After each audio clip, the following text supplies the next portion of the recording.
All right, so just really quickly here. Okay, so here's a civil suit that I initiated to order disclosure of public records back in March of 2018. This was granted in the end of May / beginning of June. Well, end of May. In the city, obviously, I have a video called Court Order, Schmort Order. If you haven't seen it, check it out. Anyway, I go there to try to get these records. With the court order, I'm denied. I try a couple of days later. I end up arrested for trespassing on abandoned property while I'm, in the legal department at City Hall. Once I'm arrested for, I end up with a subpoena or a summons for intimidation as well from the same day. And then in between those, I end up with a battery that I'm charged with unrelated to this, but, an individual tried to take my phone while I was recording in public. Anyway, so then, after the city refuses, the police show up and surround me. The city attorney rattles off all this nonsense. He files these motions afterwards. Once they have me arrested for all this bullshit where they refuse to give me the records, then they provide me the records as discovery materials, 12 of the 13 pages.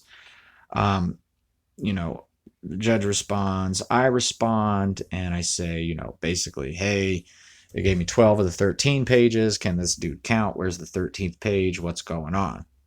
And as you can see, quite some time goes by between August 7th, 2018 and October 21st, 2019. A couple days before this August 21st one, I call the courts and ask, basically, is anybody going to rule on my motion? It's been, it hasn't been ruled on in all this time. There's still a missing page. This matter isn't resolved. They basically tell me they're going to look into it, and they issue this new order compelling disclosure by threat of contempt of court. Okay, so the city attorney basically files a motion for a change of judge, and then they file an appeal here, okay?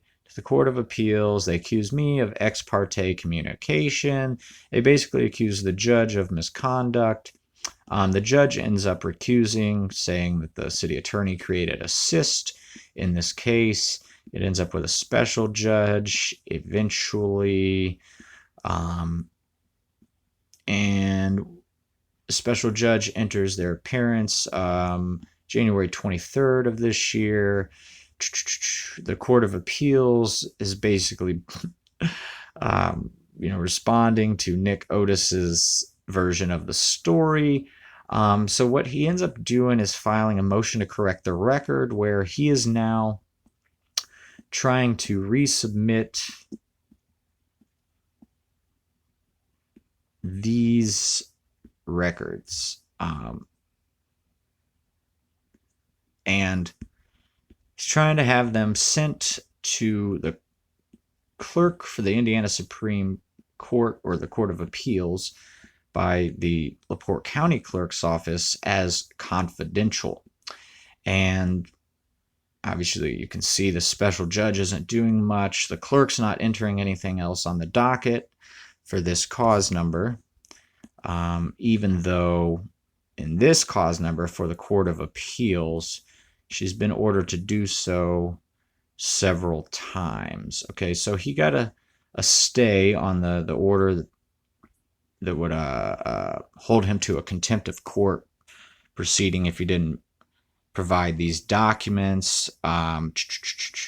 He's basically got the Court of Appeals engaged on a wild goose chase. So, like I said, court reporter had transmit the clerk to the clerk of the appellate court under seal and mark confidential documents produced to the trial court for in-camera review, certificate of service mailed 1/3/20. All right, so what he's claiming is that in April of 2018, he provided these documents for an in-camera review. The circuit court is claiming that he did not. The docket states that he does, but the clerk, that's kind of questionable. Who knows? Anyway, they've already been ordered, to be disclosed to me as public records. He basically failed to do so, and then, the judge threatened him. So now he's engaged the Court of Appeals to basically try to rehash these out as confidential. I'm talking, 14 months after he was ordered to provide them, he actually files some sort of an appeal. Anyway, so the Court of Appeals is steadily ordering the Clerk of Courts to provide these documents as confidential. She can't, obviously, because, basically it cannot be accessed by the public or me, the plaintiff, which is a completely unrealistic scenario because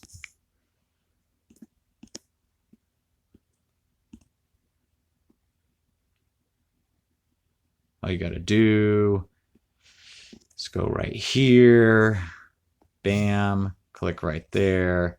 It'll download in a PDF version, and you can see all the documents that they're trying to get resubmitted as confidential. I've downloaded these multiple times. Other people can. They're fully downloadable by me and the public. So the Clerk of Courts can't actually abide by this court order. It's impossible. I've printed out the documents multiple times. There's no way to make them confidential from me specifically.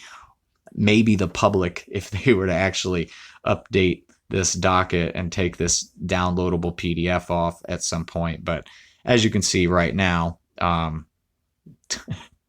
it's, you know what I mean? It's completely available. So basically, this is a wild goose chase that the city of LaPorte's attorney, Nick Otis, has the Court of Appeals engaged in. It is completely impractical. He's trying to circumvent the fact that he lost this public records suit and has to disclose these records to me.